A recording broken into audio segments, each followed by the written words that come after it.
Power లేని వాళ్ళు power presentation ఎందుకు సార్? మాట్లాడితే గత పాలకులు ఎన్నిసార్లు మాట్లాడతారో ఆ మాటకు కూడా విసిగి వేసారిపోతుంది. గత 10 సంవత్సరాల నుంచి మేము ఏం చేసాం చెప్పండి. గత 10 సంవత్సరాల నుంచి మేము ఈ రాష్ట్రాన్ని ఏం అభివృద్ధి చేసాం చెప్పండి. మేం చెప్తాం గత 10 సంవత్సరాల నుంచి మీరు ఏం దోసుకున్నారో, మీరు ఆర్థికంగా ఏ స్థాయి నుంచి ఏ స్థాయికి వచ్చారో, మీరు ఆర్థికంగా ఎక్కడి నుంచి ఎక్కడ ఉన్నారో, మీ నాయకులు కానీ మీరు కానీ మీ జీవన విధానం ఎంత మారిపోయిందో, తెలంగాణ ప్రజలు ఎంత వెనకబడ్డారో, మీరు ఎంత ముందుకు పోయారో మేము చెప్తాం.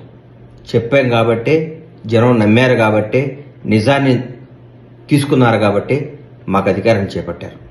అధికారం చేపట్టి నెల రోజులు కాకుండా కూడా మీరు అప్పుడే ఎందుకు సార్ అంత ఆతృత, ఎందుకు అంత బాధ, ఎందుకు అంత భయం? కాంగ్రెస్ ప్రభుత్వం అద్భుతంగా పరిపాలిస్తుందనా? కాంగ్రెస్ ప్రభుత్వం ముఖ్యమంత్రి గారు మంత్రులందరూ ప్రజలు అందుబాటులో ఉన్నారనా? అనుక్షణం అందరికీ న్యాయం చేస్తున్నారనా? ప్రజలందరూ సుఖ సంతోషాలతో కళకళలాడుతున్నారనా? ఎందుకు మళ్ళీ లేనిపోయిన మీ ఎన్ని? ఆగండి, వెయిట్ చేయండి, టైం ఇవ్వండి, అద్భుతంగా చేస్తాం. 20 గంటల పనిచేసే ప్రభుత్వం వచ్చింది రోజుకి. అందుబాటులో ఉండే ముఖ్యమంత్రి గారు వచ్చారు, ప్రజల మనసులో ఉండే మంత్రులు వచ్చారు.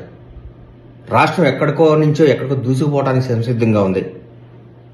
మాట్లాడితే గత పాలకులు బాగాలేదనో బాగుందనో, ఫస్ట్ టైం మీకు 61 సీట్లు తర్వాత ఇస్తే మీరు దాని జనాన్ని గుంజుకొని పెంచుకున్నారు. ఇంకెన్నిసార్లు చేస్తారు? ఇది ఎట్లా చేస్తారు? ధర్మం ఉండాలి కదా, న్యాయం ఉండాలి కదా. వచ్చి 4 రోజులు కాలేదు, తట్టుకోలేకపోతున్నారు, నిద్ర పట్టట్లేదు మీకు. ఎందుకు? ప్రజాస్వామ్యం గొప్ప సార్. మీరు బాగా చేయలేదు, మాకు అధికారం ఇచ్చారు, మళ్ళీ 5 ఏళ్ల తర్వాత మా తీర్పు చేసి మళ్ళీ మాకు ఇస్తారు. మళ్ళా ఒకవేళ ఇవాళ కూడా చెప్తున్నాం, మేము తప్పు చేస్తే జనం మమ్మల్ని శిక్షిస్తారు, కానీ ఆ పరిస్థితి రానియం మేము. ఆగండి, ఓపిక పట్టండి. నిద్ర పట్టట్లేదా? భయంగా ఉందా మేము చేసిన తప్పులు బయటకు వస్తాయని?